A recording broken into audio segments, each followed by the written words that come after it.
Welcome back to Let's Read Raven, Swordmistress of Chaos, Part 2. Anyway, continuing from Chapter 1, Raven gets told by Spellbinder that she is going to be really, really special. "What say you?" Her voice was frightened. "What does the bird mean to me?" "Everything," Spellbinder answered simply. "The books tell of your coming. The bird was chosen to recognize you. The lore of Karwan has it so." That's a very special place. They keep talking about it.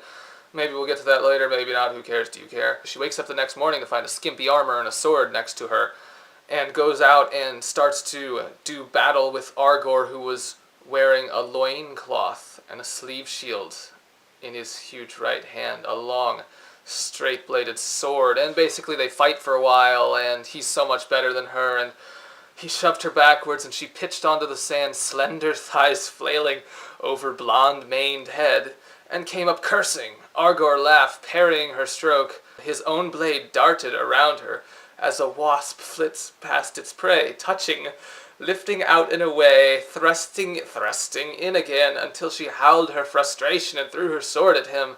He caught the blade in midair, pitched it away over the sand. "Fetch it." She does. And then Spellbinder goes away, and we come to page 35, which is extremely important because this is 1 year, and then this is the next year. So this is a montage. It's just like a Rocky movie. She goes from being terrible to being able to kill people and cut them up, and she learned to stay alive in a hostile land, and after a year, Spellbinder came back. Oh. So that brings us to chapter 3. Spellbinder gives Raven a geography lesson, which we can do like this. And if necessary, any time later to explain all these extremely important events. Then Raven says to Spellbinder, "Rumor has it that the sorcerer priests keep their hands to the pivot of the world. Rumor has it too that you are of Karwan birth, or how else the bird, your powers." Spellbinder shrugged, smiling. "Perhaps, but so things go. Were it so, would you forsake me?" Raven shook her head. "No." "Why not?" "I know not. You help me. I trust you." "You trust Argor." "Yes, but that seems different. Argor is a sword companion. You are something else." "What?" Spellbinder asked. "You know." So we finally get a scene, It's kind of short, and it doesn't use any of our 3 keywords.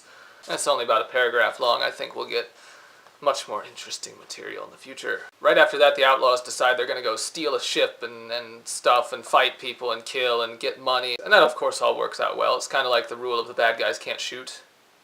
Inception.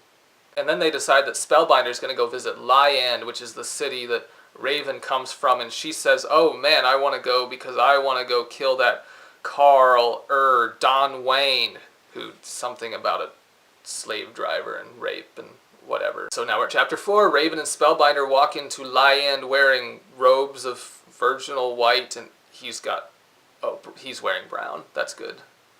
And then they go meet this motherly figure totally unlike the surly watchmen, if you can imagine how that could be. And that turns out to be Mistress Clara, who is not a fortune teller and somebody that Spellbinder knew in the past or something like that. And she says, "Oh, there's this other place called the Altanate, ruled by the Altan. I hope my map is doing a good job here with some cities, and they're going to come fight Lyand.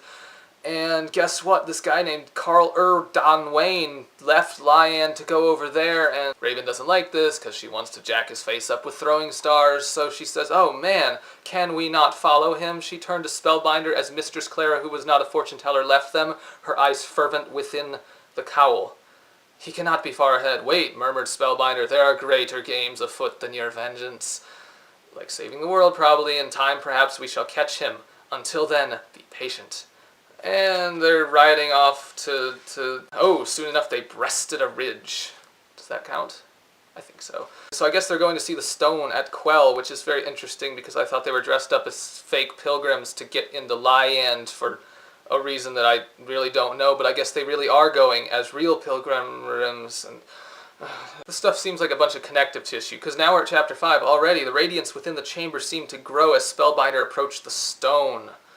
The pulsing of the thing mounted so that Raven began to doubt her first assessment that it was a cleverly hung puppet controlled by the stone priest when it shifted, spinning upon its... In outline, it was like a piece of smooth flint, blue-veined and smoothly shining as though washed in the stream of time itself. But the veins shifted, moving as do a man's beneath his skin, its outer covering wavering as flesh above a fast-running pulse. I don't like that. She puts her hands on the stone and... typo. My book has one typo. It's on page 5. But this, it says, she say lion. It should say she saw. So we're even. Hopefully this guy pulls ahead. So Raven puts her hand on the stone and it starts talking to her and says, I paraphrase, upon you depends the world.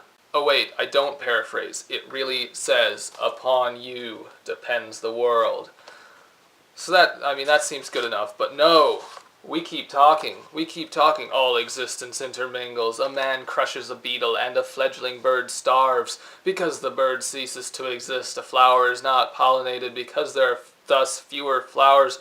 A certain kind of insect breeds less young, and there is a balance in the affairs of the world that may be tipped to either side. This is a young world.